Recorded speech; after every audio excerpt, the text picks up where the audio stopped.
Okay, spotting for a bench press. So after you got your hook set up, your bar aligned to where you want it, with the bench kind of nicely evenly distributed through the rack, you got time for the spot. So I recommend you always have a spot when you're doing your bench press. You never know what's going to happen. You definitely don't want to be one of those people that get the bar stuck on their throat. So with the bench press, how it works, athlete gets set, they get their engagement, they pull their scaps down. What I like to do is I stand back as they get their hand placement, they get themselves set, they pull their shoulders down, they get nice and ready, and once it looks like they start getting close, I get here. So notice how I'm not directly over top of them. No one wants to look at anyone's crotch. I split it so I'm off to the side, and I have a good base to be able to pick any weight and pull it in. So from here, we get our set. I'm in a good position to pick it off. I can take a good amount of load from here. They're gonna give me a 3 count. So they'll go 3, 2, 1, we'll lift it off together. The big thing when we do that lift off is we don't wanna pull it really high up. That way they lose their shoulder set. We want to just barely clear these hooks. So our goal is they go 3, 2, 1, just barely miss the hooks. They have control. It looks like they do. I'll hold it for 1 second, I'll pause, then I'll let go. Make sure they have control. They'll go. I'll be right here. I hover one hand underneath the bar. Not both. I just hover as they go down and back up. Just to make sure, in case something happens, I'm right there to grab. If I'm out here and then they get pinned, you know, damage could already be done. It could crush the windpipe right away, but if I'm right here, I can stop it a little sooner.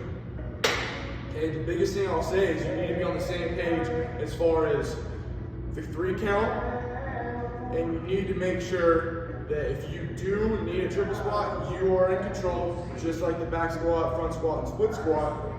You're gonna go, they'll say their 3 count, you guys will pick it off together. From there, you follow, they follow, and if they start to struggle, they get to a spot where you think that they're not gonna be able to keep going, you say take it, and you'll pick the bar, put it in. They need to make sure that they go off of your cue, your side spots, because if they don't, it's the same situation with that squat where they're gonna get put into a bad position where it could cause some issues with their, especially our shoulder, all the muscles that are in there. We can cause some damage if the spot is not correct. There's been times where someone has misspotted, especially in the side spotter position, that it's caused harm. So it's really important that your side spotters are on the same page and they're going off the same person to cue them what to do. Okay, just to reiterate, you're going to be in a good stance. So let's say you're more comfortable in this stance. It's the same thing. You're off to the side a little bit. You're going to be waiting for them to get set so they get their set. They got their hands placed. They look like they got their shoulders set. Then you approach the bar. From there, they go 3, 2, 1. You pick it. Then you wait a second. You pause. They have the bar. They do their rep.